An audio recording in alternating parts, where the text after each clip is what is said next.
They say the forbidden fruit tart was no ordinary dessert. It carried whispers of betrayal, madness, and a formula that should have died with its creator.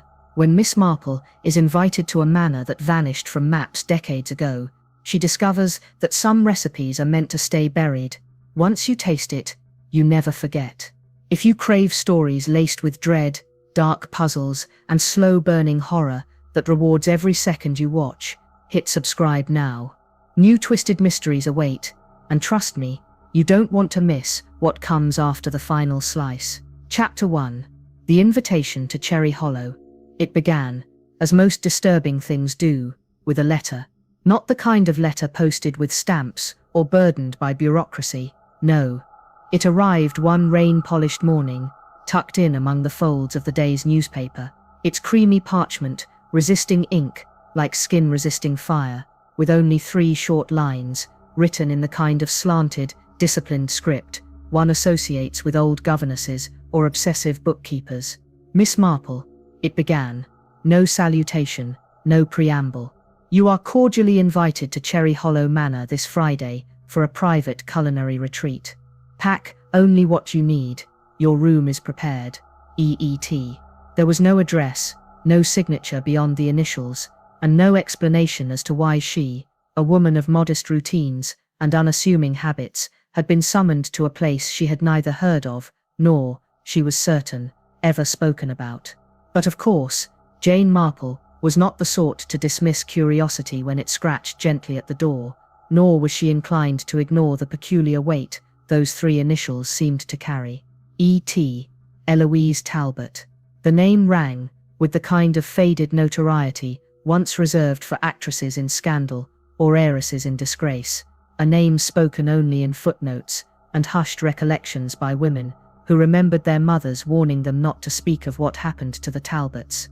Yes, Eloise, the daughter of Beatrice Talbot, that strange and pale creature who had once hosted salons devoted not to art or literature, but to recipes, rituals, and if rumor was to be believed, the metaphysical properties of baking. The forbidden fruit tart, a legend among legends, that most elusive of culinary creations, whispered about in old cookbooks and late-night kitchen gossip. They said the tart caused visions, that people who ate it confessed things they hadn't known they'd hidden, that it was, in some peculiar way, alive. But that was nonsense, of course, purely anecdotal nonsense, embellished by time and wine. And yet, even nonsense carries weight when no one has ever disproven it. Cherry Hollow, the letter said. There was something troubling in the sound of it, as though the very syllables concealed a question, a riddle wrapped in sugar. She had never heard of such a place on any map, and even the postmark on the envelope, faded though it was, bore no recognizable town or parish, merely the vague phrase, South Country Borderlands, and a date that seemed, if one looked closely, several days ahead of the current one. It is worth noting here that Miss Marple did not frighten easily. She found ghosts tiresome, seances absurd, and modern anxiety over vibes to be nothing more than young people compensating for a lack of proper manners. And yet, as she packed her overnight case with a second hat and a travel-sized jar of raspberry preserves, why, she couldn't say, a quiet unease settled on her, not sharp, but persistent, like a second shadow walking slightly behind her own. The train journey was unremarkable, or rather, it would have been, had the conductor not looked twice at her ticket, with a furrowed brow before waving her on, or had the other passengers not all disembarked several stops before her own, leaving Miss Marple quite alone in a carriage whose silence was not merely absence of noise, but something thicker, something watching. The countryside beyond the glass grew stranger as the train advanced, trees with limbs too twisted to be windborne, mist that clung only to the tops of distant hedgerows, and once a black dog standing in a field that did not move even as the train passed. And then, quite suddenly, the train stopped, not at a station, but before a faded wooden sign, reading simply, Cherry Hollow. No one met her at the platform. There was no porter, no bell, not even a road, only a footpath disappearing into trees, so tall, they seemed to bow toward each other at the top. She walked with purpose, an umbrella in one hand, and her handbag in the other, though she could not have said, even later, how long the journey took. Time, in Cherry Hollow, did not behave as one expected. The sun did not move across the sky, so much as flicker behind clouds that never cleared. Birds were heard, but not seen. And the silence was never quite silent, it breathed. When at last she arrived, the manor appeared not with grandiosity, but with suggestion. One moment she was among trees, and the next there it stood, Cherry Hollow Manor, rising from the mists, like something remembered from a fevered dream. Its stones were not aged in the normal way, they looked fatigued.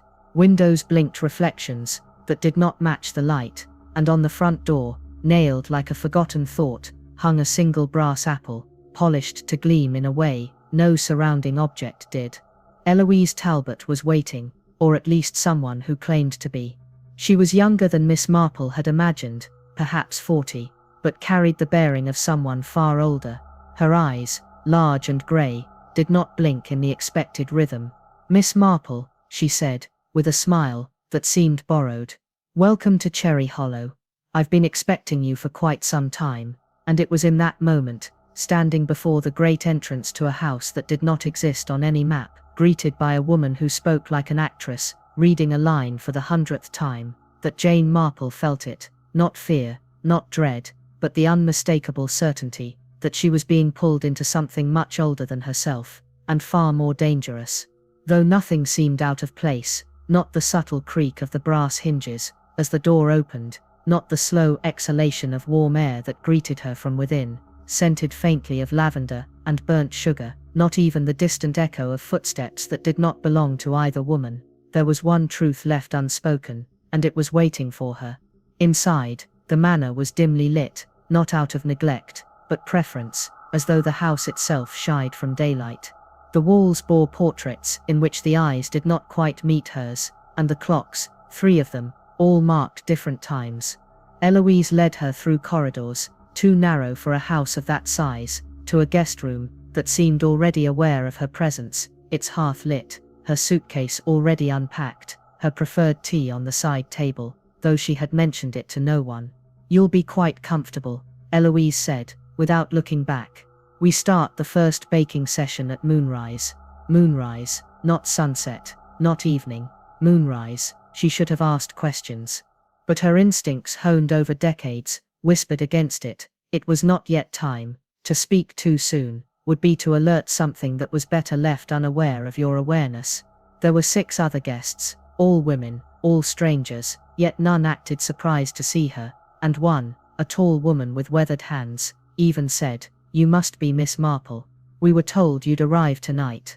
Told by whom, and when, remained unspoken. The hours unfolded, like a dream within a dream. Rooms seemed to change shape when left unattended. A mirror reflected her room correctly, but when she looked again, her reflection was holding the wrong teacup. No one mentioned the tart, not yet, and yet its presence was everywhere, in the flour dusted upon the banister, in the apple orchard glimpsed through an upper window, in the scent that rose through the house, with the strange heaviness of remembered grief. That night, after the others had gone to sleep, Miss Marple sat beside the fire in her room, listening. Somewhere, faintly, a piano was playing. Or perhaps it was the sound of a knife on bone china. There were footsteps in the attic, deliberate, slow, and in the drawer of her nightstand, wrapped in linen, was the same letter that had arrived that morning, though she was quite certain she had left it at home. There was no fear in her, not quite, but the silence wasn't empty, it was watching. If you've come this far with her, dear viewer, and if the fire still burns in the hearth where you sit, consider subscribing. These mysteries are only just beginning, and the forbidden tart is not the only secret waiting to be served. For now, Cherry Hollow holds its breath, and Miss Marple, notebook in hand, prepares to taste what should never have been made. Chapter 2. The manor whispers morning arrived at Cherry Hollow, not with a golden fanfare of light, but rather with the cautious lifting of a grey veil.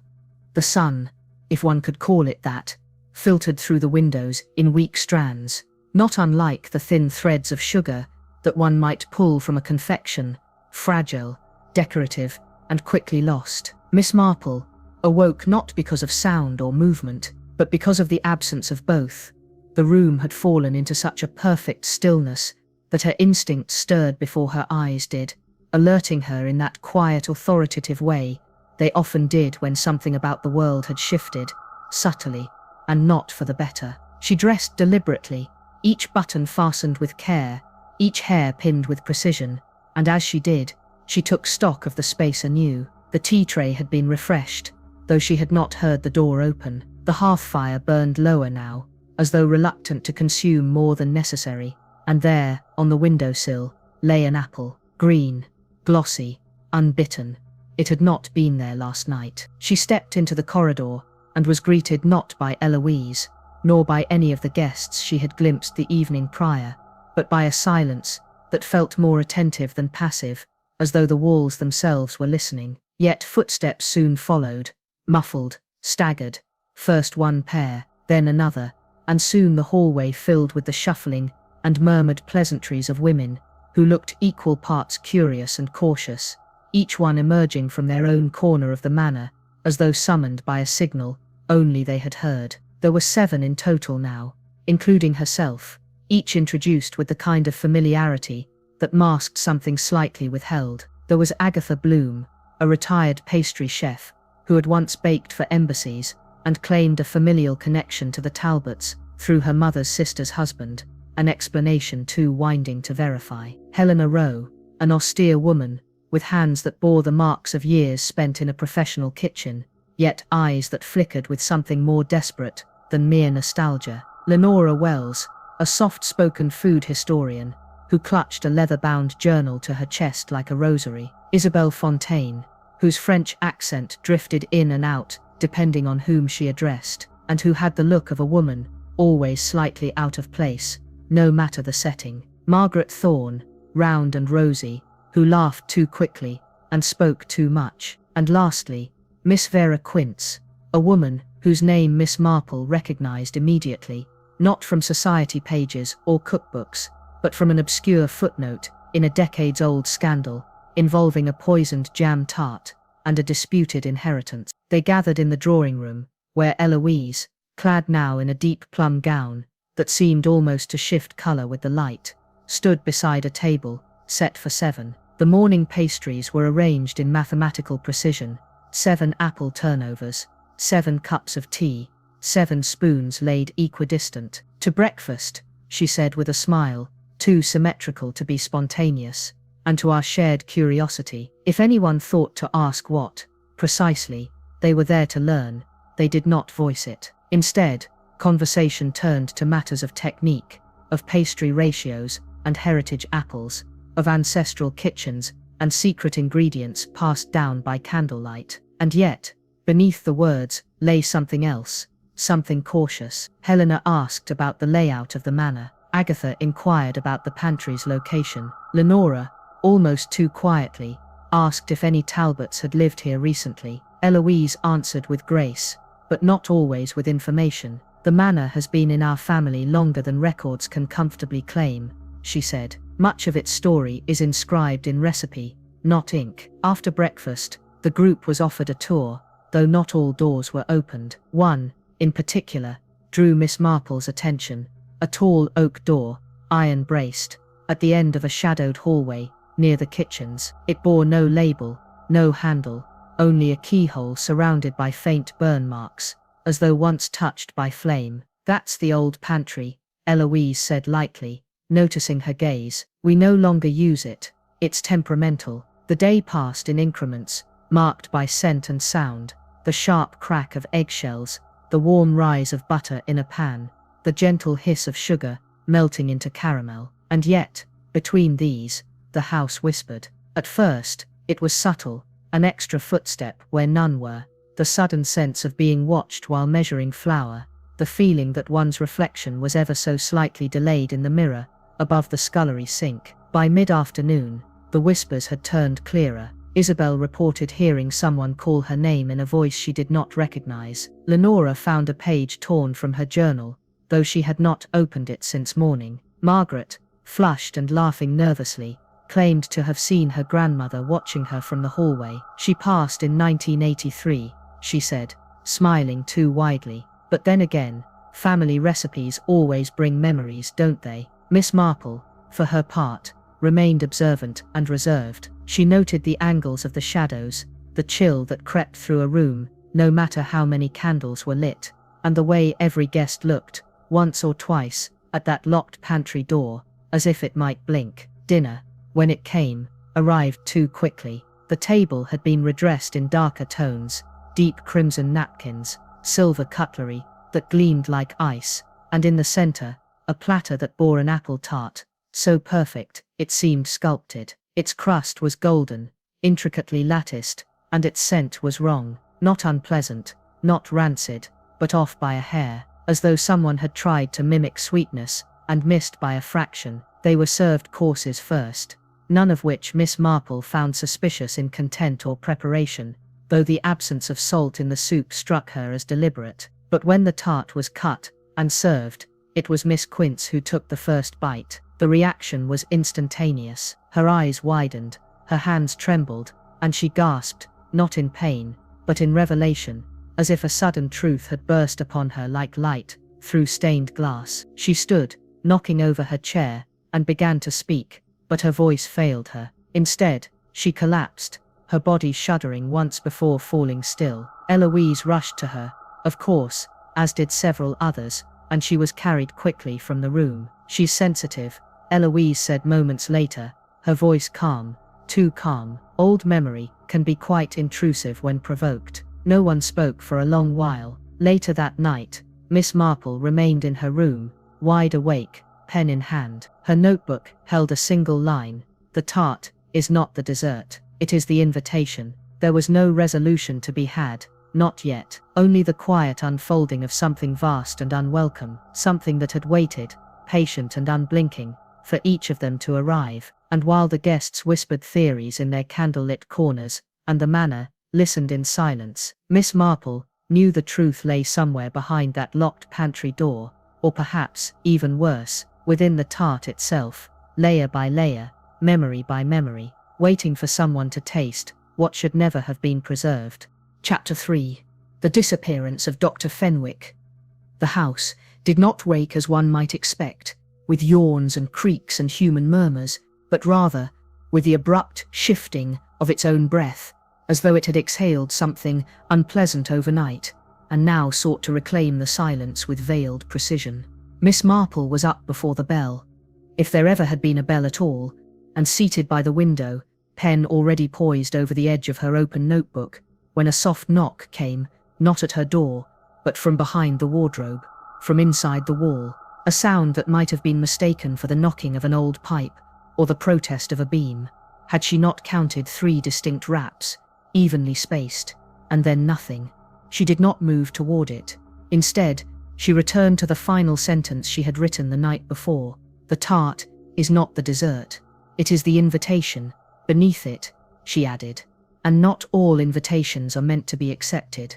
Breakfast was delayed. Margaret Thorne was the first to mention it, remarking upon the absence of the bell, or the scent of scones, and Helena followed close behind, her brows drawn together in a frown, more of habit than concern, though concern would shortly follow. The kitchen was empty, no cook, no clatter, no steam curling from the kettle's mouth.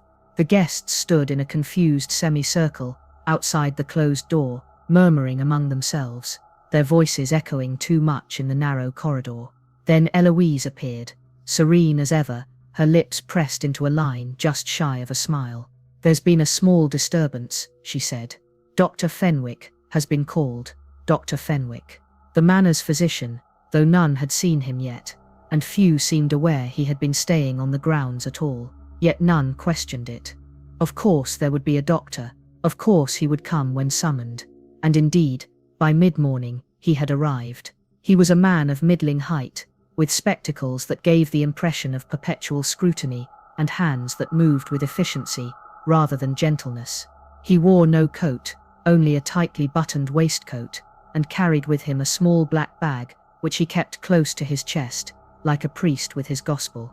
He spoke little, nodded often, and asked to see Miss Quince immediately. The guests dispersed under the vague instruction of rest and calm, though no one truly obeyed.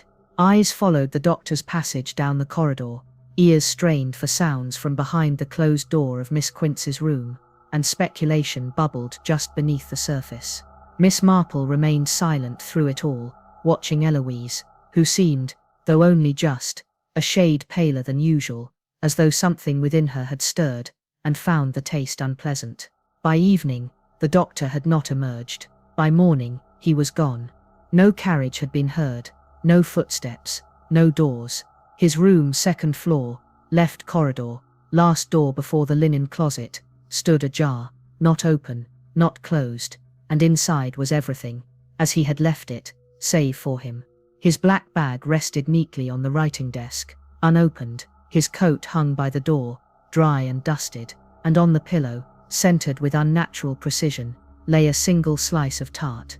It was fresh, the crust still glistened as though it had only just cooled. The apple slices atop were arranged in a spiral, so perfect it seemed mechanical. No one admitted to placing it there, no one claimed to have baked it, yet the tart was there, and the doctor was not. Miss Marple did not speak as the others murmured theories in the hallway. Perhaps he had simply left early, or perhaps he was called away on urgent business, or perhaps, as Margaret suggested with a laugh that crumbled at the edges, he had eaten something that disagreed with him, and preferred to recuperate in solitude. But Miss Marple had already seen the small red mark on the sheet beneath the tart, a ring no larger than a thumbprint, and the peculiar discoloration at the very center of the slice. No mold, no rot, merely a slight browning, as though something had aged the fruit from within. She returned to her notebook. The tart does not feed the body, it feeds the memory. Dr. Fenwick knew something, or remembered something. She closed the book before anyone could peer over her shoulder. Later that day, a search was conducted, not at anyone's request, but as though the manor itself demanded it. Doors were opened that had remained locked, drawers examined, trunks disturbed. It was during this quiet chaos that Miss Marple slipped away to the library. It was not a large room, as libraries go, but it bore the weight of one much older. The books were not arranged by subject or author, but by smell, texture, intent. She ran her fingers along the spines, and found, halfway down the third shelf from the right, a volume that did not belong. It was too thin, bound in red linen, and bore no title. Inside were recipes, handwritten, scattered across the pages, in no particular order, with ingredients crossed out, added, rewritten. The forbidden fruit tart appeared on page 16, but the instructions ended abruptly. The last line read, "And with the final slice, they will remember." The page that should have followed was missing, torn cleanly, leaving only a suggestion of what once was. Miss Marple stood very still. There had been no mention of memory before, only taste, only experience. But now it seemed the tart was less a dish, and more a device, and if that were true, then what had Miss Quince seen before she collapsed? What had Dr. Fenwick understood? Too late. The cook returned that evening, though no one could say where she had been. Her apron was stained, her eyes wide and unblinking. She said nothing, simply resumed her duties, as though nothing had happened. But when asked about the tart on the pillow, she began to weep, not sobbing, not gasping, but a quiet, continuous weeping, like water leaking from a cracked bowl. Miss Marple did not question her. Not yet. She returned to her room that night, and found her notebook placed at the center of her desk, though she had left it locked in her trunk. Beside it sat a note, unsigned, written in the same slanted hand as the original invitation. Not all memories belong to those who keep them. The fire had gone out, the room was cold, and in the hallway, something passed, a shadow without feet, a shape without form. The silence wasn't empty. It was watching, and the tart, that elegant deception, sat beneath it all, waiting to be served again. Chapter 4. Eloise's obsession. The house had grown colder, not in temperature, but in temperament. That subtle withdrawal of hospitality, the damp chill of neglected spaces, the way the fireplace gave warmth, but not comfort, the way the candles flickered, not from breeze, but from something more deliberate, more observational, was evident, even to those who chose not to name it. After the disappearance of Dr. Fenwick, no one dared voice their suspicions aloud, yet all eyes betrayed the same premonition, that the manor, or its mistress, or perhaps something older still, had no intention of letting go so easily. Miss Marple, ever composed, ever methodical, understood the necessity of timing. The house was a puzzle, yes, but puzzles required patience, and puzzles did not threaten when unprovoked. They only invited, quietly, for one to find the hidden corner where everything began. It was with this approach, calm and inwardly prepared, that she sought an audience with Eloise. She found her in the garden, though calling it that was generous. The earth had grown wild and willful, flowers blooming in odd formations, petals that opened, not to the light, but to the shadow. Eloise knelt before a patch of herb beds, her fingers stained, her dress too elegant for gardening. She did not turn as Miss Marple approached. "Do you know what makes rosemary bloom year-round?" she asked suddenly, her voice dreamy, almost detached. "Memory. It's tied to remembrance, you know. Ancient associations, weddings and burials, both." Miss Marple folded her hands over her purse. "You believe in that sort of thing?" "Believe?" Eloise smiled faintly. "It hardly matters whether one believes. The thing happens regardless." The conversation drifted into silence, and then, as though cued by some unseen conductor, Eloise stood and brushed the soil from her palms, leading Miss Marple, without instruction, back through the maze of twisting hedges to the solarium, a glass-walled room choked with creeping vines, their roots embedded, not in soil, but in cracks of the ancient stone. It was there, in the filtered light of a sun that no longer seemed quite yellow, that Miss Marple posed her question, with the quiet directness that often softened the hardest of hearts. "What is the final ingredient, Miss Talbot?" Eloise did not feign surprise.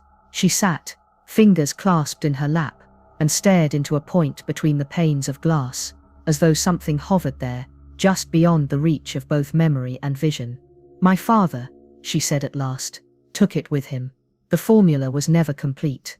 My mother believed she had it all. But something changed, something turned, in the last batch she made. He wouldn't say what it was, only that she'd never understand its purpose. And when he was no longer with us, she locked the pantry, sealed it, said the house would keep it safe." Her voice quivered, not from grief, but from hunger, a desire, not for food, but for the knowledge denied her. "And what do you believe it was?" asked Miss Marple gently. "An emotion," Eloise whispered, "or a memory, not an ingredient in the conventional sense. He believed taste could carry something more, that a recipe could hold the essence of a person, not a soul, not quite, but their imprint, their truth. He said the final slice would never lie, and that's what frightened him." Miss Marple took this in with the expressionless stillness of someone building a house of cards in her mind, each fact delicately balanced upon the last. They parted without ceremony, but as Miss Marple exited the solarium, she noticed the long hallway that connected it to the dining wing, a hallway she had passed twice before. Along its length stood 7 portraits, Talbot ancestors, presumably, each framed in thick oak, their faces stoic and unyielding. But something had changed. The man in the 3rd frame from the left, an older gentleman with a severe jaw and dark eyes, now stared forward. She remembered him distinctly facing to the right. Perhaps it was imagination, or perhaps it was something else. She returned hours later, alone. The same portrait now looked left. Nothing seemed out of place, until it suddenly was. The next afternoon, while the house buzzed with uneasy attempts at normalcy, Margaret burst into the drawing room, breathless and red-faced. "I heard her," she gasped. "I heard Eloise speaking to her mother, from inside the pantry." All eyes turned to her. Her words, rushed and slightly tremulous, trailed off as she realized the weight they carried. "What did she say?" Miss Marple asked, her voice calm. Margaret swallowed. She was asking her something, pleading, really. She kept saying, "Tell me what you meant. Tell me why it didn't work." And then, she went quiet. And another voice answered, "I swear to you, it wasn't Eloise's." The room held its breath. Perhaps it was an echo, Isabel suggested, though she avoided everyone's gaze. Or a recording. Miss Marple said nothing, but in her notebook that night, she wrote, "Portrait moved again, third from left. Why only him?" Margaret may have heard truth, or projection. Either way, pantry is active. Eloise knows more, wants more. That evening, as the house settled into its restless slumber, a gust of wind howled down the hall and extinguished 3 lamps. The shadows lengthened, twisted, and seemed to linger longer than the light should have allowed. Miss Marple watched from her doorway, unafraid, but wholly alert. The silence wasn't empty. It was watching, and behind the pantry door, behind the locked ledger of forgotten ingredients, something stirred, not with malice, but with longing, for memory, for form, for completion. And the final ingredient, lost to time, and guarded by legacy, was beginning to whisper back. Chapter 5. The Sealed Cellar. It was the kind of morning that forgot how to begin, veiled not by storm or sun, but by a stillness so deep it felt like the prelude to a verdict. The fire, in the main hall, had burned itself out overnight, leaving behind a pattern in the ash shaped like a key. Miss Marple noticed it at once, not with alarm, but with the quiet certainty that this house, this place, which breathed with the dignity of a faded dynasty and the discomfort of something quietly wrong, was prepared to reveal a new layer. But it would be at a cost. She made her way to the cellar, not by design, but by instinct. The guests were subdued, their conversations fractured and glazed with repetition, like melodies played backward. Helena stood far too long by the kitchen window, murmuring to herself, while Margaret busied her hands folding napkins into impossible shapes. No one asked where Miss Marple was going, and had they asked, she would not have said. The entrance to the cellar was hidden behind a set of larder crates stacked in purposeful disorder. She moved them aside, revealing a wooden hatch with a rusted hinge and no visible lock, just age holding it shut, the weight of decades pressing down with quiet authority. The air changed as she opened it, not with stainless, but with memory, a breath of something once carefully buried, and now, reluctantly, awakening. The stairs creaked with each descent, the echo of her footfalls swallowed quickly by the earth below. She descended, not into darkness, but into half-light, as though the shadows themselves had drawn the outline of the space and were waiting for her to step fully inside. The cellar was vast, far larger than expected, and arranged in ways that did not fully obey the geometry of the manor above. There were alcoves too narrow to serve purpose, walls that curved without destination, and doors that led only into deeper silence. And then she saw it. Near the far wall, hidden behind an overturned shelving unit and a scatter of broken jars, was a boarded-up trapdoor, sealed with nails that did not rust, wood that splintered only at the edges as though resisting memory. She crouched to examine it more closely and found a single sliver of parchment nailed beneath one of the planks. On it, handwritten in Latin, was a phrase that made her pause: "Memoria est ingredientia ultima." Memory is the final ingredient. It took time to pry the boards free. Her fingers ached, the wood resisted, but she moved with care, not haste. When the final nail came loose, the door opened with a sigh, so soft it might have been mistaken for relief. The space below was colder. The air carried the scent of apples, left too long to ferment, sweet rotted at the edge and cloying. A ladder descended into a room, not built for storage, but for study. She stepped down into a forgotten laboratory. The walls were lined with shelves that bowed under the weight of glass jars, each meticulously labelled in Latin, each containing preserved fruits in various stages of decay. Some had turned to syrup, others remained perfect, untouched by time, their skins gleaming like wax. She read the names aloud softly: Malus domestica, Prunus cerasus, Rubus idaeus. Each bore a second label, names she recognized. Talbot names, generations reduced to essence, and at the center of the room, beneath a hanging lamp that flickered, despite no visible power source, lay a table. Upon it, a body, mummified, but not by age. Encased in sugar, its limbs rigid beneath a translucent glaze. A man, Mid-age perhaps, features preserved, expression unreadable. His mouth was open slightly, and within it, between his teeth, a sliver of paper, now too brittle to remove without destroying. Miss Marple stared, not with fear, but with a quiet reverence. Here, then, was the cost, the consequence of recipes made from remembrance. The sound that broke the silence was not sudden. It was a cry, a scream, muffled by distance and walls, but carrying unmistakably from above. She climbed from the cellar with deliberate haste, resealing the hatch behind her, as best she could. Back in the drawing room, the guests were gathered around Helena, who sat upright in her chair, eyes wide, face pale. "I tasted it," she whispered, voice thin as thread. "I tasted the forbidden slice. I didn't want to, but I did. I was dreaming. Or I thought I was.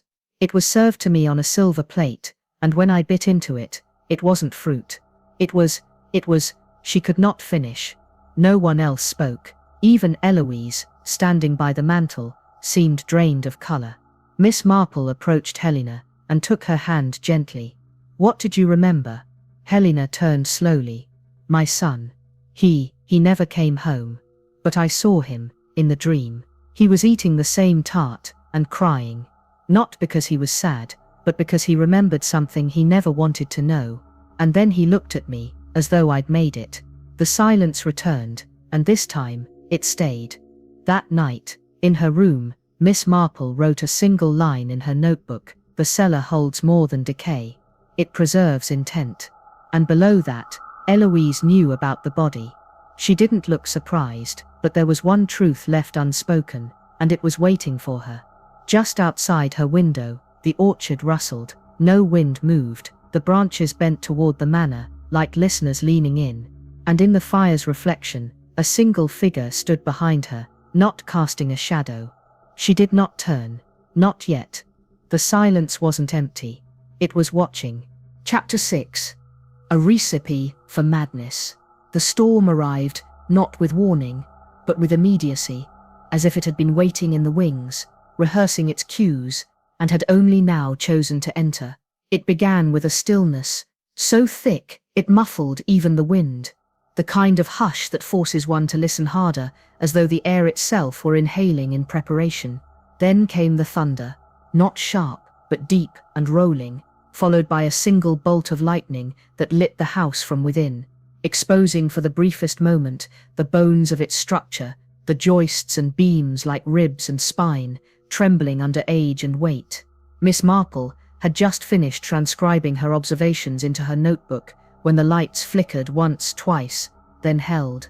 She glanced at the hearth, which still burned, and the windows, which now shook with the insistence of the rain. The storm, it seemed, had no intention of passing quickly. Downstairs, the manor's mood followed suit. Conversations became strained, the usual civility growing thin under the pressure of close quarters and growing unease. The guests, restless from what they would not say aloud, clustered together and then pulled apart again like waves with no shore. But Miss Marple had other concerns. In the wake of her discovery, beneath the cellar floor, she had quietly returned to the library, not for comfort, but for confirmation. The red linen book remained exactly where she had found it, though someone had attempted to refile it alphabetically, as if tidying away knowledge could dull its edge.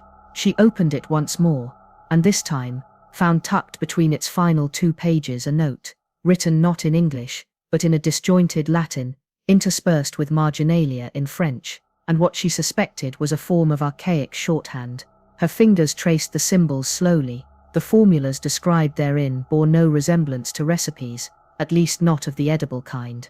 Instead, they spoke of extraction, of distilling emotion from memory, of binding intention to flavor.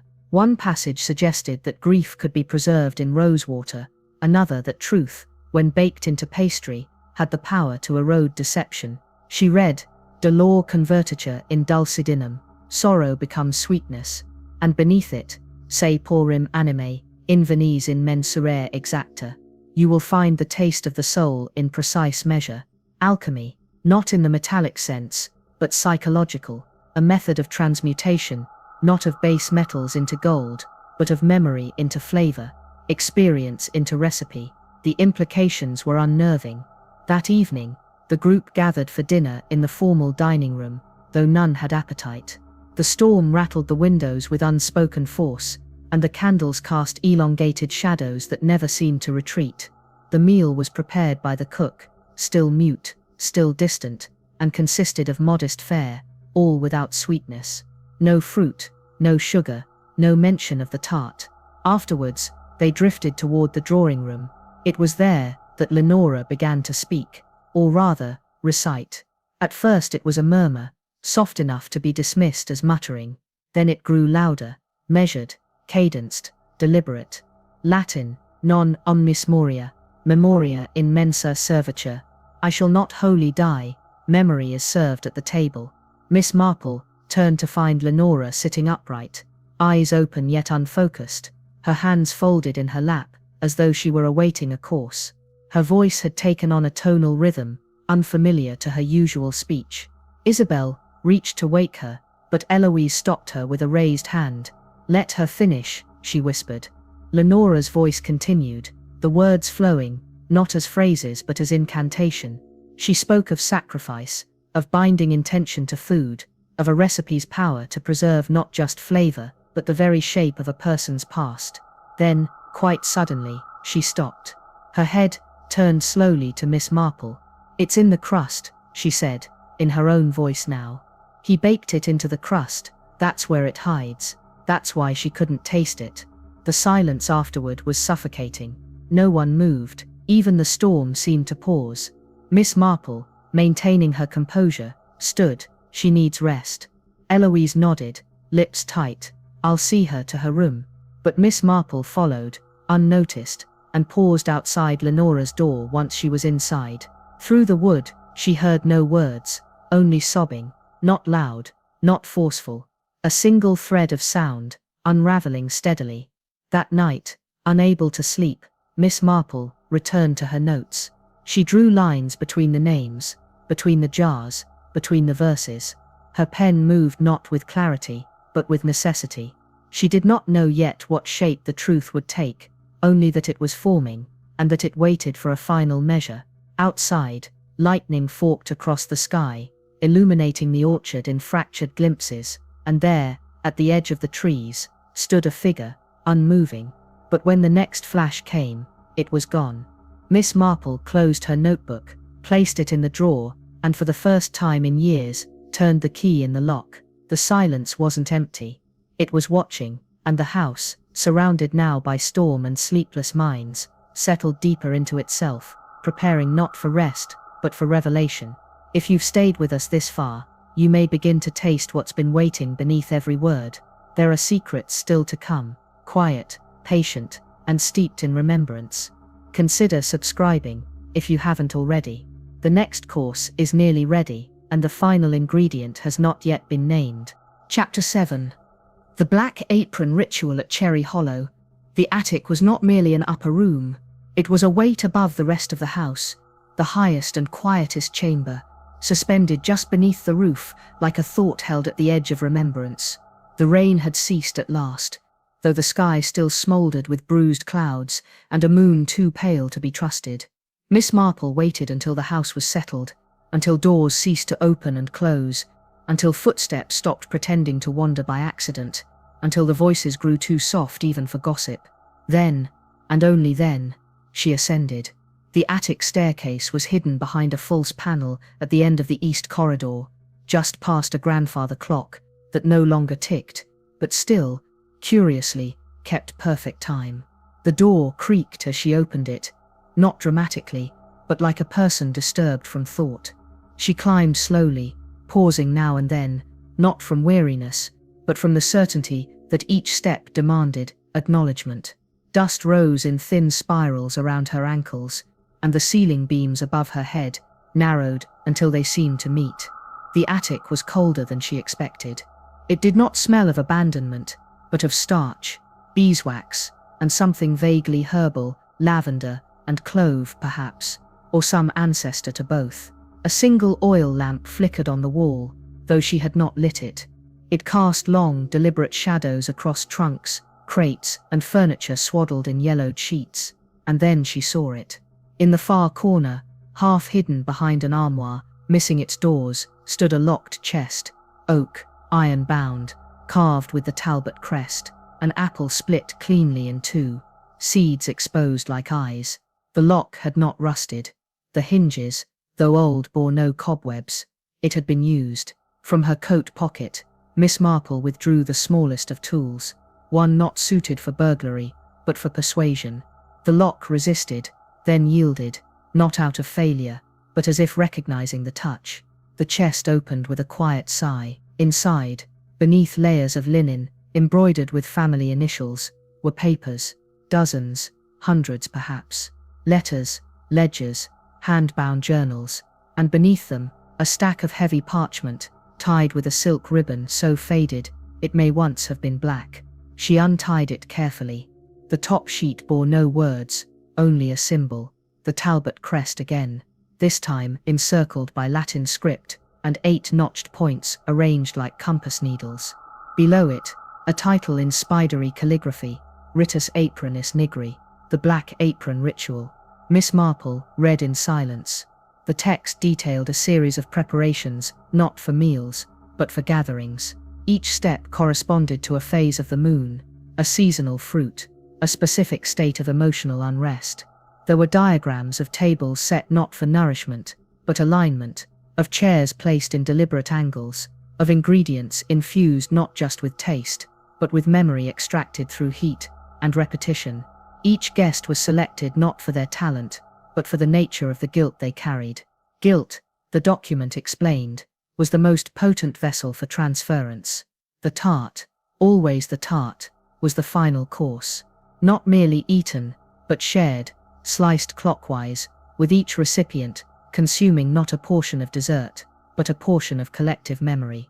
Guilt, regret, memory, they were to be redistributed, reassigned. The tart was not the end. It was the beginning of forgetting. And there, at the bottom of the page, affixed with what looked very much like blood, was a photograph. She lifted it from the stack. It was aged, the edges curled, the image sepia. 7 women seated around a table. Behind them, standing, one host. Miss Marple studied it carefully. The faces, the posture, then she looked again. Every face was familiar. Each woman, identical in appearance to one of the current guests at Cherry Hollow, including herself. And beneath the photo, a date written in elegant hand, June 19th, 1902. The breath left her quietly. She did not know what unsettled her more, the recognition of her own face where it did not belong, or the realization that none of the others had ever reacted to seeing her, as though they had already known she would be here. Footsteps creaked in the floor below. The house was waking again. She replaced the photo, but not the knowledge that she kept. Downstairs, the atmosphere had thickened like stew left too long to simmer. Words no longer flowed in straight lines. Margaret repeated herself often. Isabel had begun to hum lullabies. No one recognized. Lenora stood by the mirror, for minutes at a time, watching her reflection as though it might speak back. Miss Marple said nothing. Instead, she sat by the fire and wrote, "The tart is not a dessert. It is a ritual, encoded in flavor.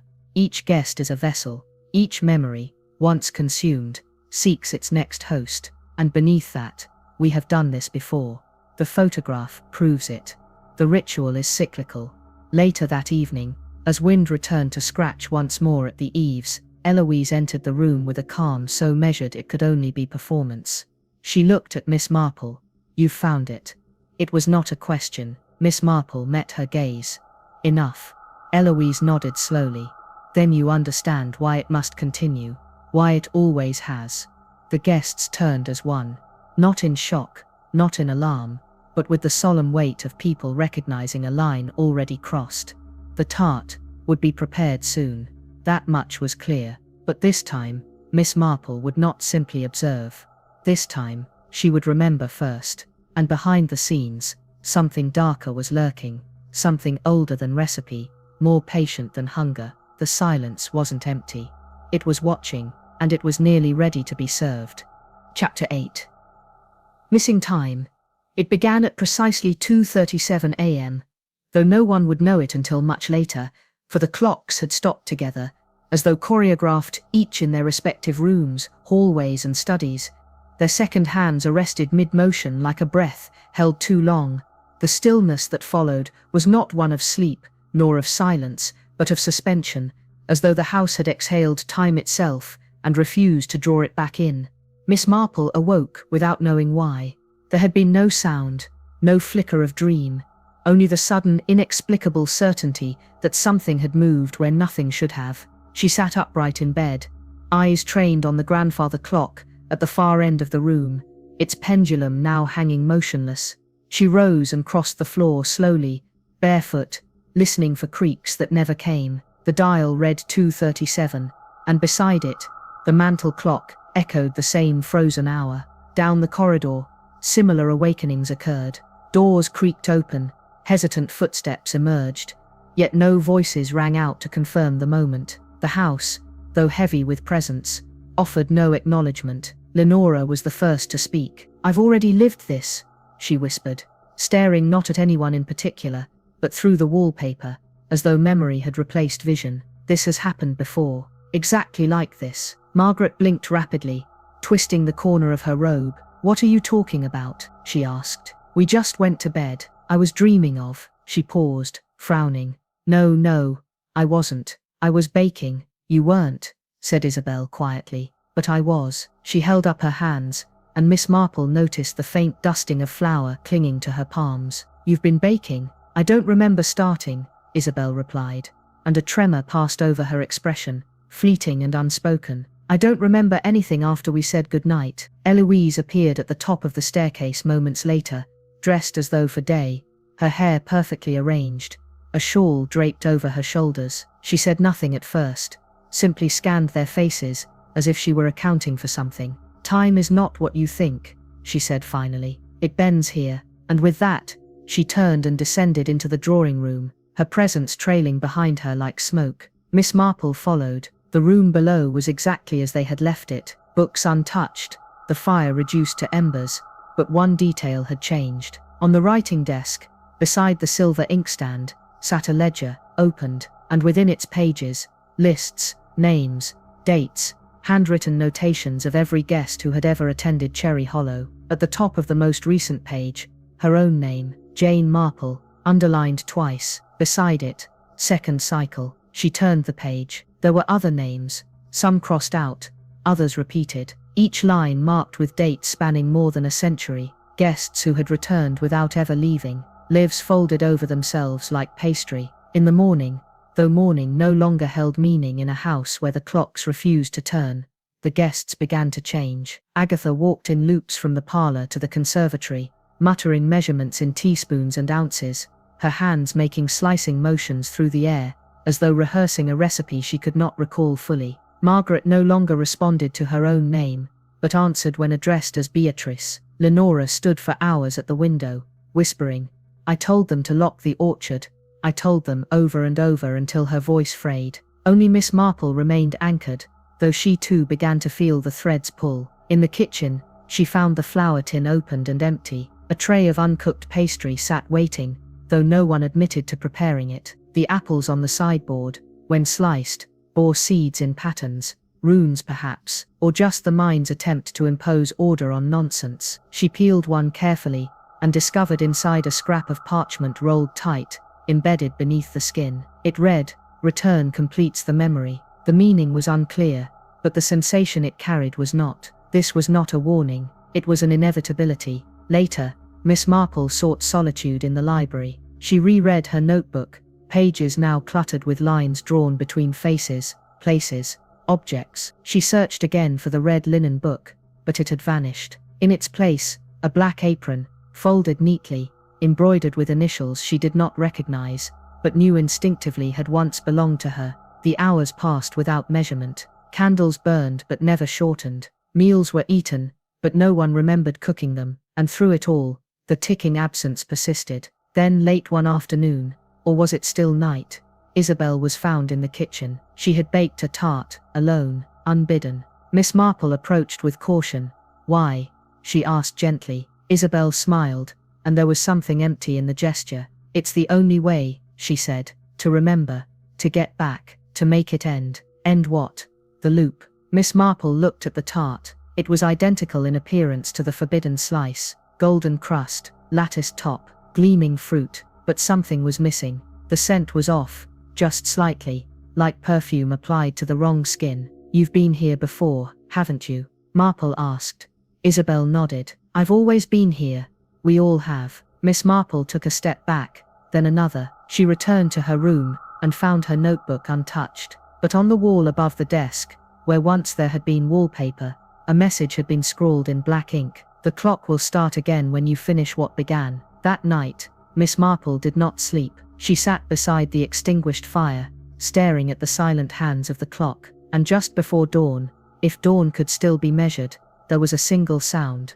Tick. Only once, but it was enough. There was one truth left unspoken, and it was waiting for her. The silence wasn't empty. It was watching, and someone somewhere was already preparing the next slice. Chapter 9.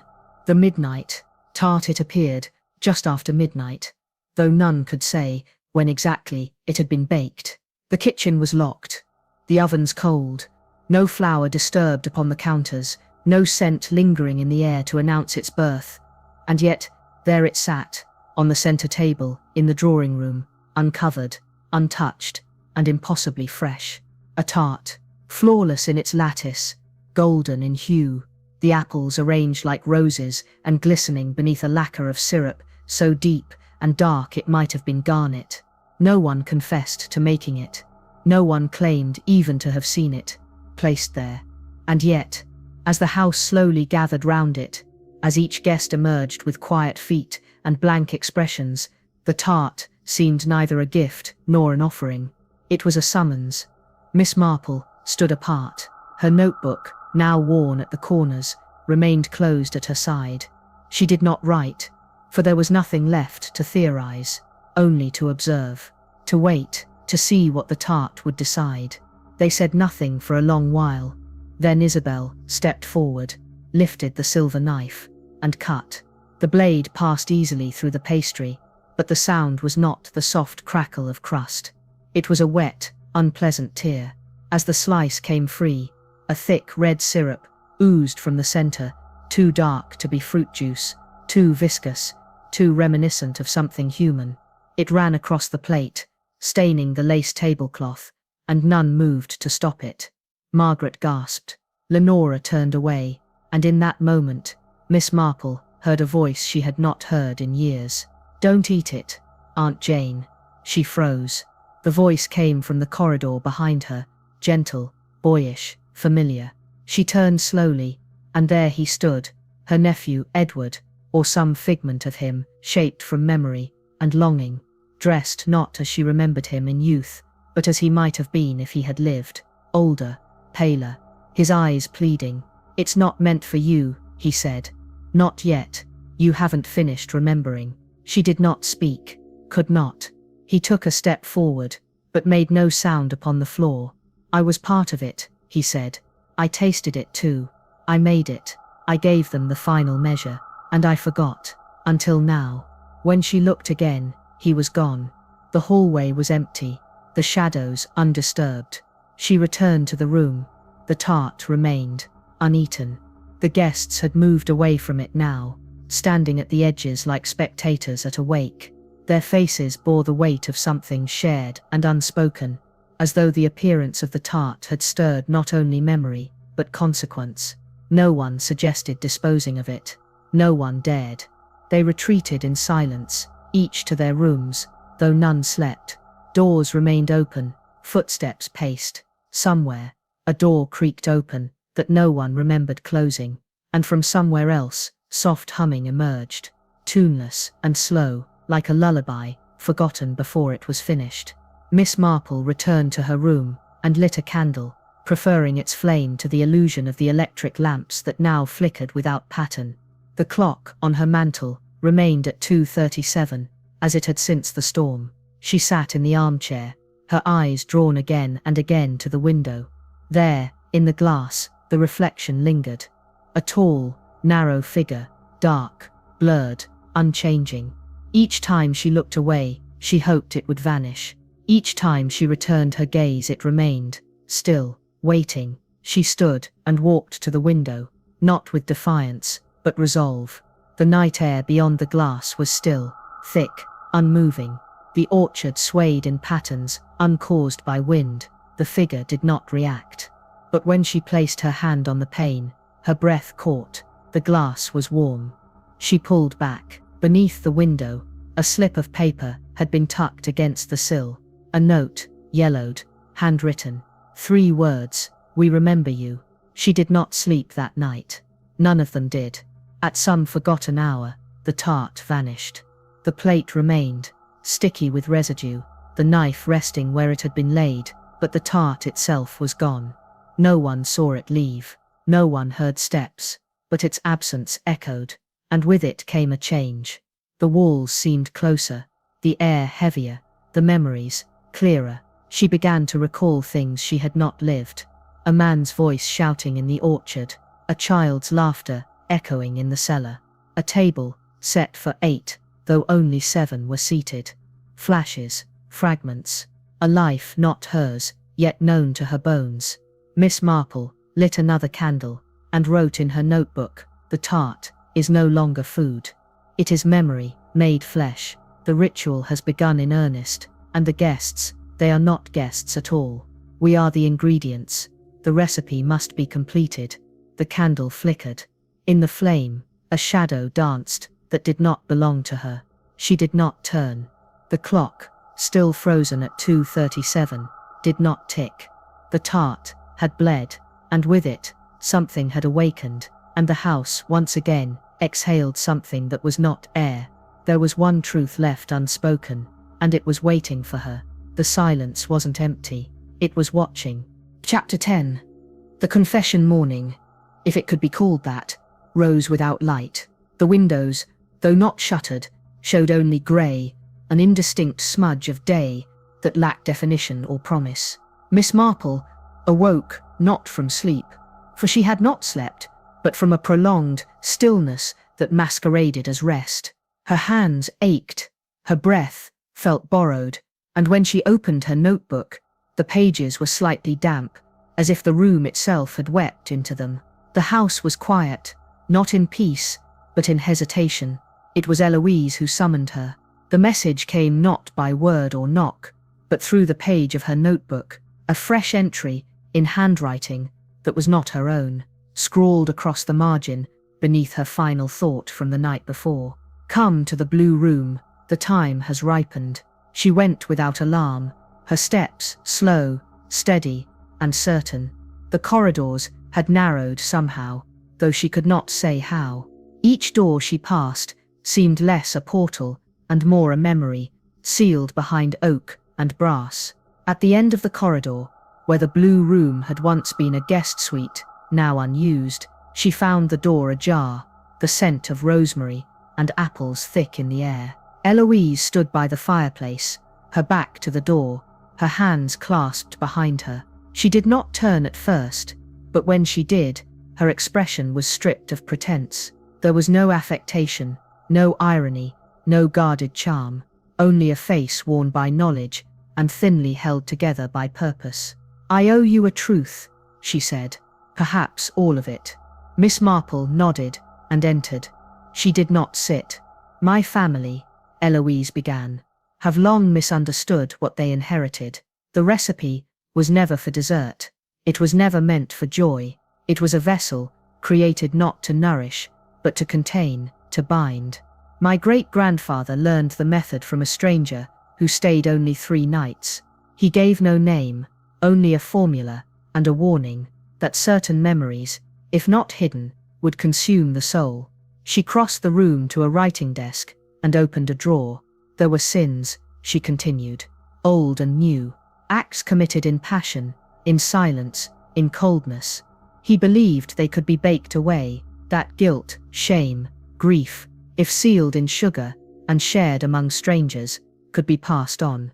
She held up a folded parchment and laid it gently on the table. Miss Marple did not move.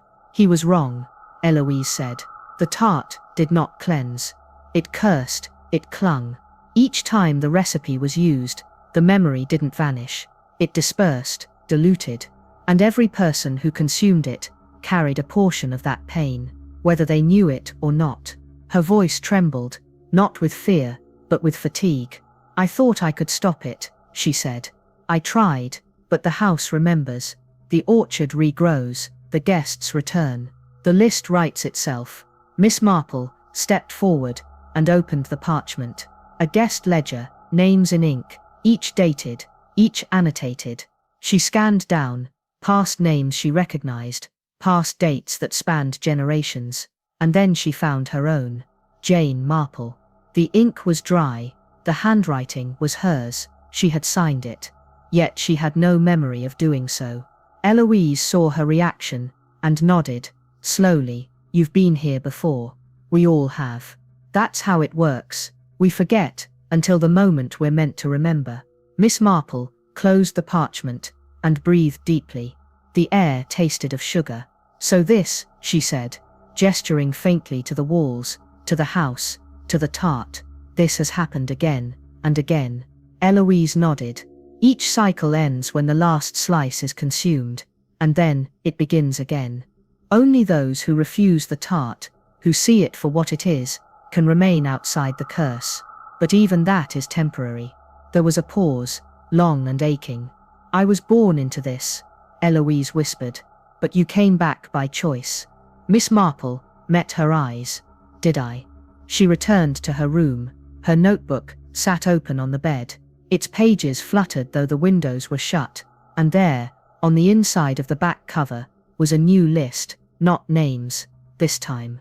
Not dates, ingredients, each one named after an emotion: regret, betrayal, longing, silence, and last, hope.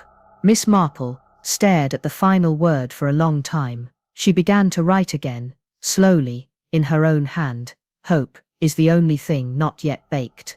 Perhaps that is why the cycle endures. In the hallway, the grandfather clock groaned. The hands had moved. By 1 minute, 2:38. The silence wasn't empty. It was watching, and the recipe, at last, was nearly complete. Chapter 11. The Baker's Curse. It was as if something inside the walls had shifted. A pulse, a heartbeat.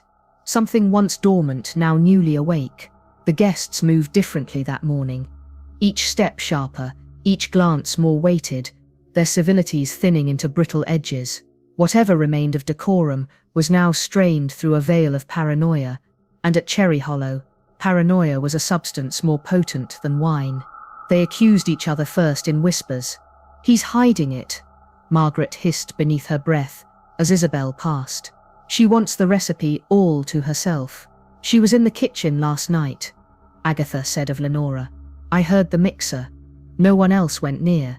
Even the cook, once mute, now spoke in fragments, muttering of binding spells and sacred yeast, speaking of dough as though it could speak back. And Eloise, who should have calmed them, had vanished, leaving behind a single note pinned to her chamber door. The recipe chooses its heir. Miss Marple watched it unfold, her pen stilled, her thoughts troubled. She recognized the signs, not of madness, but of isolation, of minds left too long to circle themselves in confined space, fed only by fear. The house, it seemed, had accelerated its toll. By mid-afternoon, the guests had divided themselves into factions. Isabel and Margaret barricaded themselves in the drawing room. Lenora and Agatha ransacked the library, convinced the true formula had been hidden behind false pages. One of the parlor mirrors had been smashed. A staircase railing splintered. Flour dusted the hallways like snow. The tension was no longer beneath the surface. It had broken through. Margaret, eyes wild, confronted Lenora with a rolling pin. "I saw you write in the ledger," she said. "Your name's been there before, hasn't it? You're not new to this." Lenora backed away. "We've all been here before," she whispered. "We just don't remember it until the tart bleeds." It was Agatha who broke first. She screamed, loud and sudden, and fled into the kitchen, locking herself inside. The scent of fire followed quickly. Miss Marple smelled it first. A thick, acrid sweetness, like burnt sugar and scorched wood. She reached the base of the stairs, just as the flames began to lick at the edges of the pantry door. Someone had poured oil along the threshold. Someone had sealed it. A hand shoved her from behind. She stumbled. The door slammed shut. The bolt locked. She was in the pantry, dark, cramped, but not empty. The pantry had changed. Shelves twisted at angles they hadn't before. A jar of pickled apples pulsed faintly, with some interior light. The wallpaper, faintly floral, was peeling in long, deliberate strips, as though the house itself was removing its disguise. She pressed her hand against the wall, moved left, then right. The darkness breathed, and then she found it, a drawer beneath the spice shelves, warped from time, almost fused shut. She pried it open. Inside, wrapped in faded muslin and sealed with wax, a diary. It belonged to Beatrice Talbot, Aloise's mother. She read by matchlight, the flame flickering violently with each breath she took. The entries were erratic, sometimes poetic, sometimes erratic, descending into runes and ink blots, but the core was clear. Aloise was not her daughter. She had been taken in, adopted, yes, but more than that, chosen. Chosen because she had no lineage, no claim, and thus, no guilt. A vessel, a blank page. But Beatrice had grown afraid. Aloise had begun speaking in voices that weren't hers, writing recipes in sleep, and baking tarts that mirrored those in dreams Beatrice could never quite remember. She's not from this place, one entry read. Not from any place. She is made of gathered things. Another, weeks later, written shakily. The recipe is not in her hands, it is her. I fear she is not the heir, the final entry read, but the echo. The recipe does not seek family. It seeks memory, and memory is not always inherited. It can be placed. The match went out. In the dark, Miss Marple sat still, her breath shallow, her thoughts precise. The fire had receded, or had been extinguished. Smoke no longer filled the cracks of the door. A key turned. The bolt drew back. She emerged soot-streaked, silent. The hallway beyond was empty. Someone had freed her. She would not ask who. The walls felt tighter now. She passed the mirror, in the stairwell, and did not look in it. Not yet. Reflections at Cherry Hollow did not always behave. She walked slowly to her room, the diary held close, the truth burning brighter than the flame ever had. She sat at her desk, opened her notebook, and wrote, "The tart is not the curse. The baker is, the formula is memory, and memory requires sacrifice. Aloise is not heir to the Talbot legacy. She is its mouthpiece." Outside, a figure passed the window, not quickly, not idly, as though checking. Later, as the house lay unnaturally still, Miss Marple awoke to find her notebook open, the last page freshly inscribed. "You cannot write what you do not remember." She did not write again that night. The silence wasn't empty. It was watching, and it knew she had read the diary. And perhaps, just perhaps, it had been waiting for her to do so. Chapter 12. A truth, half-baked. There are revelations that arrive like lightning, cracking the sky with their finality, and then there are those that emerge more slowly, not in thunder, but in the shifting of a room's temperature, in the slight tightening of the chest, in the sudden realization that something, long suspected, has simply been waiting for you to be ready. This was such a truth. Miss Marple stood before the fire in her room, the flames low now, murmuring rather than crackling, and stared down at the diary once more. The last line of Beatrice Talbot's hand seemed to pulse beneath the waxy paper. She is not the heir, she is the echo. The silence pressed around her. Even the wallpaper seemed to lean in. She moved, at last, out of the room, down the corridor, through the crooked hall that always made the grandfather clock appear taller than it truly was. She passed the drawing room, where Isabel and Margaret sat in a stupor of fatigue and distrust, past the kitchen, where soot still marked the threshold, and smoke haunted the ceiling beams, past the library, now dishevelled as though a storm had passed through. She rang the old iron bell at the centre of the house, the one no one had touched since their arrival. a bell intended for summoning staff who no longer existed. It echoed, loud, too loud, echoed in ways it should not have, but it brought them. The guests emerged one by one, drawn as though by scent or spell, some half-dressed, some shaking, one still clutching a wooden spoon. They gathered without words. Even Eloise, or the woman calling herself Eloise, appeared, the folds of her gown now askew, her hair untidy, her face unreadable. Miss Marple took her place by the hearth. She did not raise her voice, but the room listened as if she had. "I know who she is," she began. "I know what the tart was meant to do, and I know who it was never meant to serve." They said nothing. Even the wind outside quieted. "The recipe," she said, "was never truly a formula. It was a prompt, a device, a psychological trigger designed to elicit memory, yes, but also guilt, regret, obsession. It uses all the senses, the scent of rosemary, the color of fruit, just on the edge of ripeness, the sound of knives in a rhythm designed to mimic a heartbeat. These are not accidents, they're cues." She turned toward Eloise. "And you, my dear, have played them all perfectly." Eloise tilted her head. "You give me too much credit." "No," Miss Marple replied. "I give you exactly enough, because the woman known as Eloise Talbot died as a child, drowned in the mill pond when she was 7. It was a quiet scandal, covered quickly. The Talbots were private." She held up the diary. "But Beatrice didn't remain silent. She wrote everything, including the adoption, including your arrival. Her words, not mine. She is not blood, but she has the appetite for it." The guests shifted. Their eyes flicked between each other, and the woman at the center. Eloise did not deny it. She only smiled, slowly. "You see," Miss Marple continued, "you were never a Talbot. You were a child actress, a gifted mimic, but the stage tired of you. You were taken in perhaps out of kindness, perhaps out of something else, but you studied, you watched, you learned to wear the name like a costume, and when you discovered what the recipe could do, you rewrote it, not with ink, with behavior." She stepped closer. "You engineered this event, you designed the rooms, selected the guests, orchestrated the paranoia, fed the right words at the right time, and let the tart, your masterpiece, carry the rest." Eloise's smile didn't fade, but it did freeze, as though the mask had begun to harden. "The real heir," Miss Marple said, "never returned. But the house, it remembers, and now we do too." A pause, and then Margaret began to sob.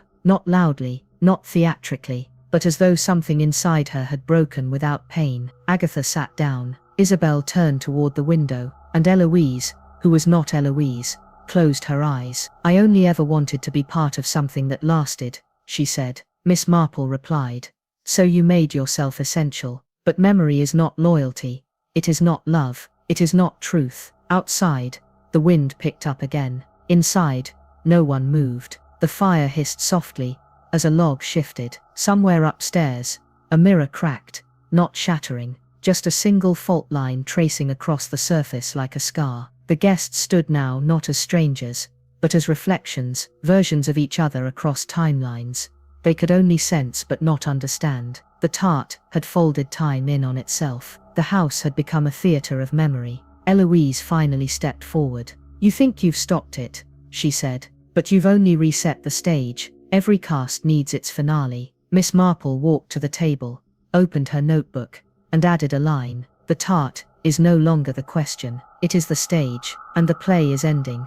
Then she turned, slowly, and faced each of them in turn. "We are not actors in someone else's story," she said. "We have remembered, and now, we choose what remains." There was one truth left unspoken, and it was waiting for her. The silence wasn't empty. It was watching, and the final act was ready to begin. Chapter 13. The Tart of Redemption. There are few acts more human than the making of a tart. Measured, tactile, transformative. It begins in chaos. Flour scattered like ash, butter too cold to bind, apples resisting the blade, and ends, if one is lucky, in something that can be shared. A truth baked slowly enough to be palatable. Miss Marple understood this better than most. She rose before dawn, though the house still slept in its unease, its walls swollen with the weight of revelations unspoken. Her steps did not echo. She moved like someone carrying something delicate and volatile, herself perhaps, or the final hours of the play. She entered the kitchen, not as a trespasser, but as someone returning to a room that once knew her. She worked in silence. The ingredients she chose were precise, but not the same. She altered the ratios, more rosemary, no cinnamon. She used pears instead of apples, steeped in lemon rind and memory. She replaced the sugar with honey and rosewater, and where the original recipe called for memory, she substituted presence. She worked slowly, letting the process guide her. Her hands shook at first, but soon found rhythm. The crust came together beneath her fingers, like something remembering itself. She rolled it thin, delicate, lined it with fig preserves, sweet but slightly bitter, and arranged the slices, not in spirals, but in arcs. Not perfection, but intention. The tart would not trigger what the original one did. This one would awaken. The guests, drawn again by scent or suggestion, gathered as the tart cooled. They stood in the doorway, like shadows uncertain of their role. Even Eloise, her gown now crisp and calculated, arrived and watched without speaking. Her eyes followed Miss Marple's movements, with something between amusement and wariness. "This," Miss Marple said, "is not part of the old recipe." She set the tart upon the table, and the room held its breath. "I've taken what you made," she said, looking squarely at Eloise, "and rewritten it. A correction, not a reversal perhaps, but a rebalancing." Eloise arched a brow. "You think you can undo it?" "No," Miss Marple replied, "but I believe I can finish it properly." A silence then, and with it, an unexpected shift. Eloise stepped forward. Her fingers, always so composed, trembled slightly as they hovered above the tart. Then she pulled them back. "We'll bake," she said. The room shuddered, not literally, but perceptibly. The challenge had been made, accepted. A second tart. Eloise returned to the pantry, to the ingredients she had always used, the cursed ones. The powdered memory, the sugared regret, the apples sliced just so to expose their seeds in 7-pointed stars. 2 women, 2 tarts. Side by side, they baked. The oven, old and fire-warmed, groaned under the weight of fate. The scent that filled the room was neither pleasant nor unpleasant. It was nostalgic, but not your own nostalgia, someone else's. A scent from another's dream. Miss Marple watched her hands as she shaped the dough. She pressed her thumb into the crust's edge, leaving a print not as decoration, but as testament. She was here, she had remembered, and she was choosing not to forget. As the tarts baked, a hush settled so deep, it seemed the house itself held its breath. Each tick of the clock, though none were visibly moving, felt internal, like the tapping of thought against thought. No one spoke. They only watched the oven, that ancient furnace, its door glowing faintly with the amber light of judgment. When the tarts emerged, they were nearly identical. Visually flawless, golden, fragrant, both steamed gently in the morning light. But one of them, they all knew, would do something more. "Shall we taste?" Eloise asked, her voice calm, almost kind. Miss Marple did not flinch. Yes, but not alone. She sliced both tarts into eighths and placed the pieces on separate plates. Each guest received one from each. A fork lay beside each dish. The silence grew. No one moved. Then Agatha stepped forward, picked up her fork, took a bite from Miss Marple's tart. Her eyes widened, not in horror, but clarity. Her shoulders relaxed. Her mouth, for the first time in days, smiled. She turned to Eloise's tart. Her smile faded. Her fork lowered. "I've tasted this before," she whispered. "But not like this. I remember things I never lived." One by one the guests followed, and with each bite of Miss Marple's tart, something in them loosened, an old knot, a shadowed fear, a question left unanswered. Their shoulders straightened, their eyes cleared. They began to speak names aloud, names they hadn't known were theirs. Places, moments, the truth. With each taste of Eloise's, they stiffened. It was no longer a question of flavor, it was recognition. Eloise did not eat. She stood apart, trembling now, her hands no longer precise. "You changed the formula," she said. "I didn't need to," Miss Marple replied. "I changed the intention." A beat, and then from the corner of the room, the old ledger burst into flame. No one lit it, no one touched it. It burned with a blue fire, smokeless, soundless, until only ash remained. The room did not panic. They watched, as though they had expected this. Miss Marple approached the window. The figure outside was gone. She turned back. "There is one chapter left," she said, "and it's the only one that cannot be baked." Eloise fell into a chair, no longer defiant. Her voice, when it came, was small. "Then finish it." Outside, the wind died, and inside, for the first time since they had arrived, someone began to hum. It was an old tune, not eerie, not joyful, simply familiar, like something from before. There was one truth left unspoken, and it was waiting for her. The silence wasn't empty, it was watching, and the final course had not yet been served. Chapter 14. The final slice. It began not with thunder or fire, but with the quiet clink of a fork against porcelain, a small sound, unremarkable in any other room, in any other life, but here, at Cherry Hollow Manor, in the aftermath of deception and truth baked into crust, it was the sound of a beginning's end. Agatha, once trembling, now composed, lifted her fork once more, and took a second bite of Miss Marple's tart. The flavour settled in her mouth, like a memory, long denied. Her eyes, wide with something close to astonishment, filled slowly with tears, not of sorrow, but relief. Something inside her shifted. A piece of her, that had been misplaced, perhaps willingly, snapped quietly back into place. Then Margaret followed. Then Isabel. Then Lenora. One by one, they lifted their forks, tasted the final slice, and paused as though they had passed through an invisible door, into a place they had only glimpsed in sleep. They looked not at Miss Marple, but at each other, and then, finally, at Eloise. Or rather, what had once been Eloise. The woman stood frozen, her face no longer the smooth mask of command it had once been. Her fingers clawed faintly at the folds of her dress, which now hung too heavily from her frame, as if sewn from memory, unravelling at the seams. Her mouth opened, and for a moment, only silence came. And then she screamed. Not loud, not shrill, a thin, reedy wail, as though something inside her was being peeled away.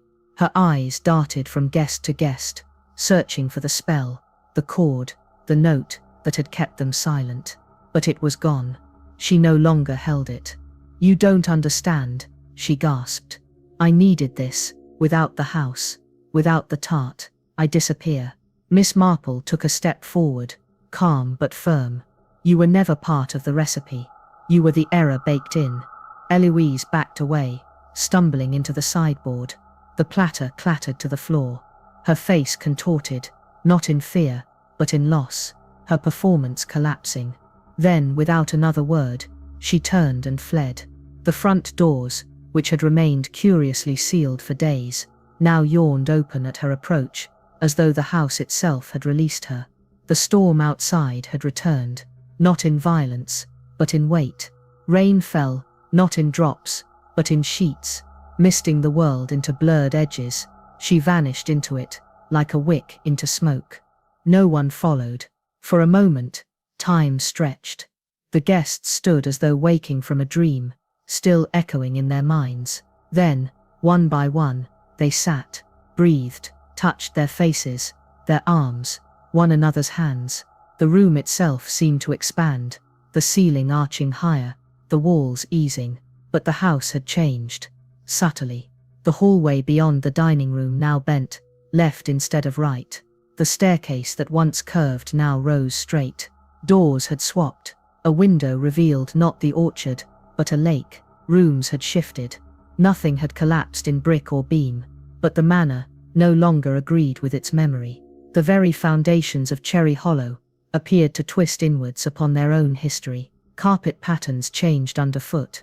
Mirrors reflected not the room behind them, but places long gone, or perhaps never built. A grandfather clock at the top of the stairs chimed 13, then fell silent. as though aware of its error. In the library, books began to reorder themselves on the shelves. Titles changed. One leather-bound volume fell open to a page where a pressed violet flower turned to dust, revealing a photograph. The guests seated around a table, but with Eloise missing. Miss Marple stood, notebook in hand. She opened to the final blank page and wrote, "The house is remembering differently now." As if in response, a portrait on the wall shuddered and tilted, revealing behind it not plaster, but a hollow. Inside, not gold or secrets, but a child's shoe, worn, faded, too small. Lenora retrieved it wordlessly, held it to her chest, and sat down. A breeze passed through the corridor, though no window had opened. It carried a faint smell, not of smoke, not of flowers, but of parchment, lemon peel, and something sweet just out of reach. The storm outside persisted, but it no longer sought entry. Miss Marple looked around the room. No one spoke, but in each face she saw presence. They were here, fully, finally. Not the fragments that had arrived, but the people beneath those fragments. Even the furniture seemed to breathe easier. The light, that once flickered with suspicion now, lay soft upon their shoulders, as if the house itself were relieved. In the pantry, the oven door creaked open slowly, releasing the last of its warmth. A curl of steam traced the air, and dissolved. The tart had finished its work. There was one truth left unspoken, and it was waiting for her. The silence wasn't empty. It was watching, and the house, no longer haunted by memory alone, prepared itself for the final word. Chapter 15. The last ingredient, they left one by one, as if exhaled gently by the house itself. No hurry, no dramatic farewells. Each guest passed through the now open doors with a quiet glance backward, as though checking that the manor had not vanished entirely, that it had indeed existed, and that their part in it was now complete. The storm had passed, or perhaps it had never been storm at all, merely the weather of memory. Agatha was first, followed by Lenora, then Margaret, Isabel. No one rushed. Their luggage was minimal, for they carried more away in thought than in suitcase. No car waited at the edge of the gravel path. No carriage clattered. They simply walked until the trees absorbed them, until Cherry Hollow, old and brooding, stood alone once more, and Miss Marple remained. She had promised herself she would stay until the very end. It was not loyalty, nor duty. It was something far older. She had baked a tart and rewritten a memory, but the house had not yet closed its final page. The cellar called her, not aloud, not with sound, but with pull. She moved through the corridors, now unfamiliar again, rearranged like the pieces of a forgotten puzzle. She passed through the drawing room, now lighter in hue. The portrait of Eloise no longer hung above the mantel. In its place, a still life of pears. A ticking sound followed her, soft, erratic, as though time itself were limping to catch up. Down she went, through the narrow stair, along the stone wall, lined with copper pans and forgotten brooms. The air changed here, not colder, but stiller. Time, she thought, was heavier, underground. The door groaned. The cellar looked as it had on her first descent, and yet it was different. The sugar-preserved body had vanished. The Latin-labelled jars remained, but they now pulsed faintly with a light from within, as though their contents stirred behind glass. She passed the jar, labelled grief, another marked regret, a third, desire, and then memory. It was smaller than the rest, not grand, not prominent. Placed low on the shelf, where a child might hide something, Miss Marple reached for it. The lid lifted easily. Inside, cushioned in faded linen, lay a locket, brass, oval, familiar in the way only something deeply buried could be. She touched it. Her fingers knew its weight. She opened it. Inside, a photograph. Faded, sepia. A girl, no more than 8, with dark hair pulled back in ribbons, standing in front of a hedge of white roses. The eyes were hers. The smile, uncertain. She did not remember this photograph being taken, and yet she remembered the dress. She remembered the roses, and with growing clarity, she remembered the taste of pears that day. crisp, sun-warmed, and just on the edge of ripeness. She had been told to smile by someone standing just outside the frame, someone whose voice she could now almost, but not quite, hear. The locket closed with a quiet snap. She stood a long while, unmoving, the jar still open beside her. The seller offered no sound, no judgment. There was no revelation, only return. She placed the locket back inside, resealed the jar, set it gently on the shelf. Some ingredients, she thought, were never meant to be consumed, only acknowledged.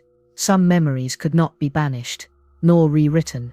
They could only be placed carefully back where they belonged, so they might stop haunting the spaces in between. She left the cellar. The light in the house had softened, as if its breath had slowed. A hallway that once bent now stretched. A door she didn't remember now led to the orchard. She stepped outside. The air was sweet, not cloying, simply honest. The scent of pears and damp earth. The trees whispered, not secrets, but farewells. Their branches no longer clawed at the sky. They waved. She did not turn back. But the house watched her go, and somewhere, inside the empty pantry, the oven door clicked shut. Later, long after the last echo of a footstep faded, the notebook lay on the kitchen table, its pages fluttered without breeze. The ink of the final entry had not yet dried. In the larder, a new jar had appeared on the shelf. Its label read simply truth. It was sealed, fade to black, voiceover. Some ingredients are best left forgotten. Thank you for walking every corridor, questioning every shadow, and savoring every slice. If this story has stirred something in you, however small, consider subscribing, so that together, we may uncover what lies behind the next door, in the next tale, on the next page. The silence wasn't empty. It was watching, and it remembers you.